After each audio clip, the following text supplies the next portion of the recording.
EduTrainer Workshops, the insurance industry's leading education and training platform, presents life insurance, the entry-level series, the products, the underwriting, and the planning applications to position your practice as the premier provider of insurance products in your community. Get on board, get on track, get to where you're going. And now, your EduTrainer National Insurance columnist, Steve Savant. Well, welcome everyone. I'm Steve Savant, your EduTrainer and coach for our EduTrainer workshops and our entry-level introduction into life insurance. And all this week, we're talking about life insurance writers, and there are plenty to talk about. But before we get into this, I just want to point out, if you're coming into our class for the first time, you need to really go back to the beginning, because we do a lot of building block foundational thinking, and we recommend that you go all the way back to day one, because we really kind of did this in a sequence so that you could really understand the best way to do this. And one of those things is that we want you to go to our sponsor, Lincoln Benefit, an Allstate company. I want you to go out to their website at www.lblsales.com/ETW. When you get out there, we want you to download the Eclipse Illustration Software Installer. As soon as you come to the page, you just hit Run Installer. And the reason we like this is because we think it's an excellent tutorial, and it'll really help you be able to go page by page with us when we use their software program. And we think it's a great tutorial. It has great producer helps, especially if you're new to our practice on the life insurance side. That's an excellent tool, and you should look at it. It's really tremendous. Also from Lincoln Benefit and Allstate, they have an excellent marketing campaign and tools and support material and first contact for client material. It's just really great. And if you go see their site, it's listed down at the bottom of the screen, as well as it's attached to the search engine optimization document attached to this video. You'll come to this page and you'll see several options here in their menu, and one of those is the Facts of Your Life booklet. It's absolutely free. If you just want to say, Steve, I want to get that, they'll give it to you absolutely free, or it comes in an email attachment form. We find it to be really great for prospecting as well as for your existing client base. It's just really a great harvesting tool for data and information on your client. Things I can't believe I would have never thought about are in this book, and I think you'll like it even for your own practice and for your own employees to walk through this. It's really it will really open up more sales than you can possibly believe.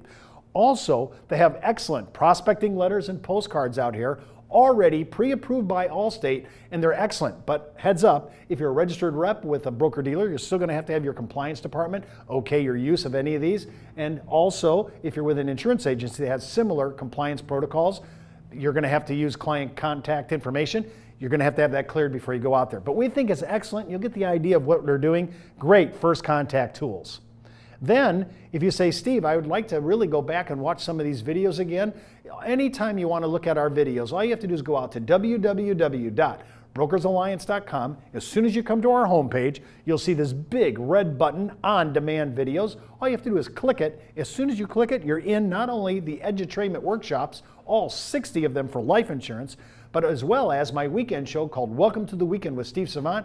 And of course, playing right on our homepage video widget is always the Business Insurance Zone, our daily internet talk show. So feel free to just go out there. Everything's out there. Fantastic information and excellent educational tools, all for producer support. And again, let's just go to what we're going to talk about today, which is more on insurance writers. Now, we're not going to be able to get to every one of them. I just want to be able to tell you the big ones. I started out yesterday with about 5. Here's another 5 today that are going to be big, and then tomorrow I'm going to go through this huge potpourri of what I call secondary writers for your interest.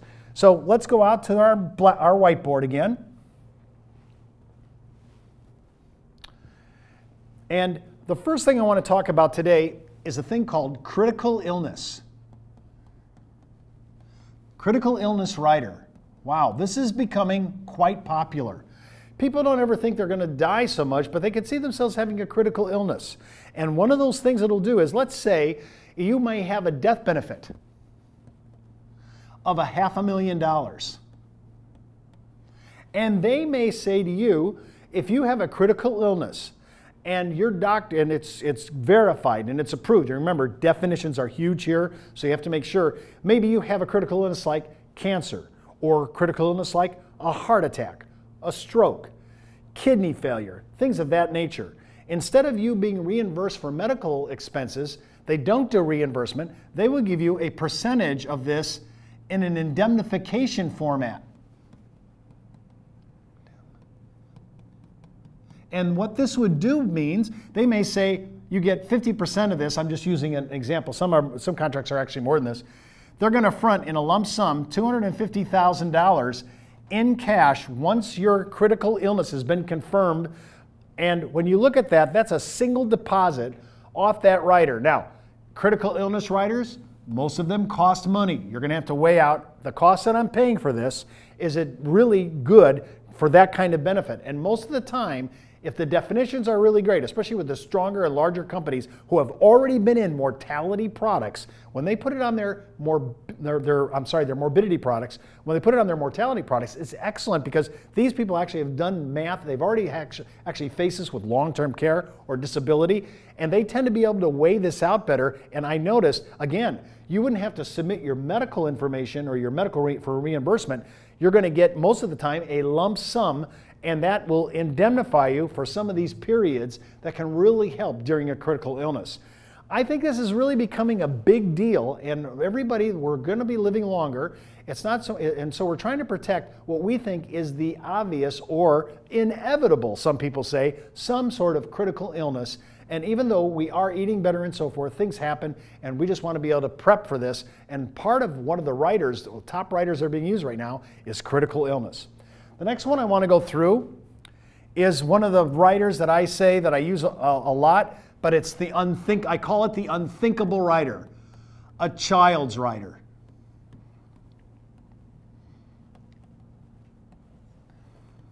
Nobody wants to think about this, and I agree. I have children myself and grandchildren, and this is a terrible thing to happen on the death of a child.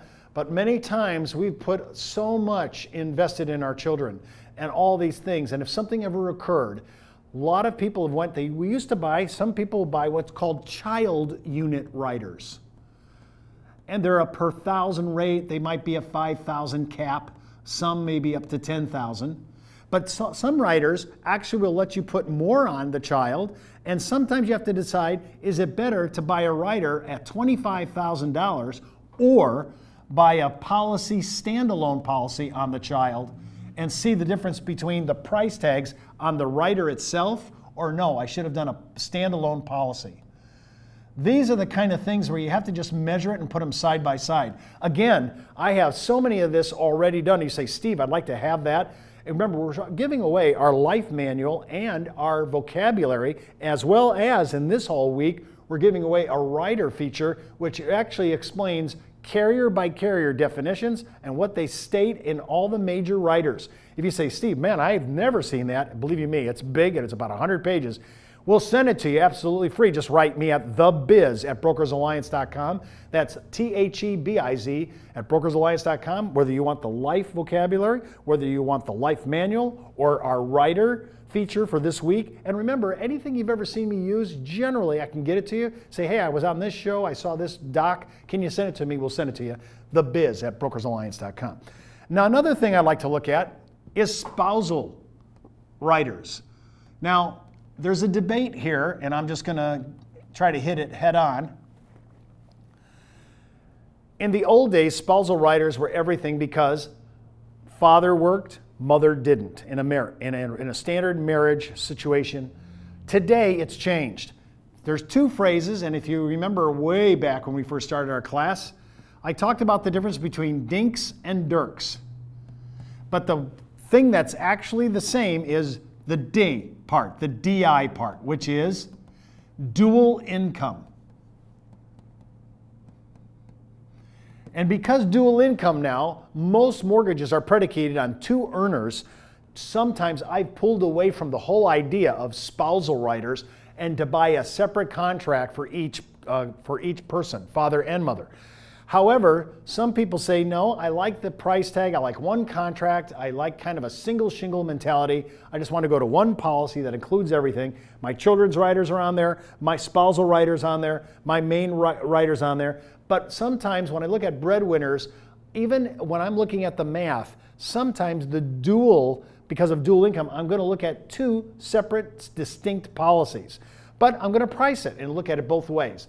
There's some conveniency issues here. There might be some economies of scale depending upon how sizable the death benefit is. I just want to look at all the possibilities. Should I use a rider, figure out what the price tag is, or should I buy a standalone contract and look at that annual premium and say, what's the difference? Is there a difference? And should I make that move to that?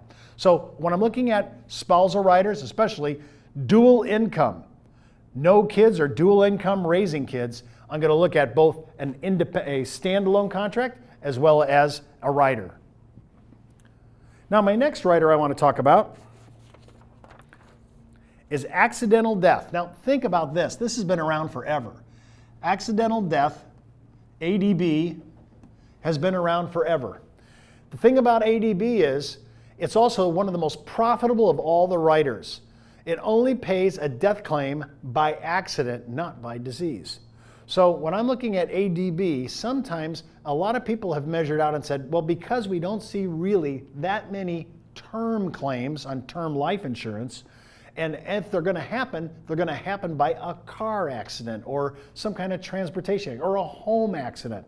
Since it's going to be an accident, I'm more worried and concerned about buying ADB. Some people only sell ADB standalone policies.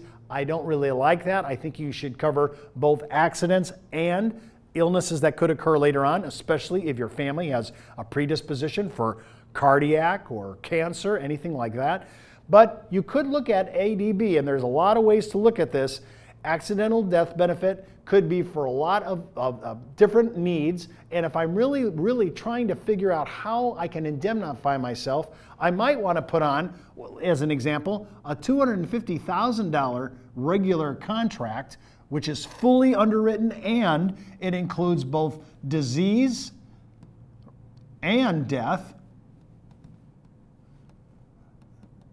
by accident.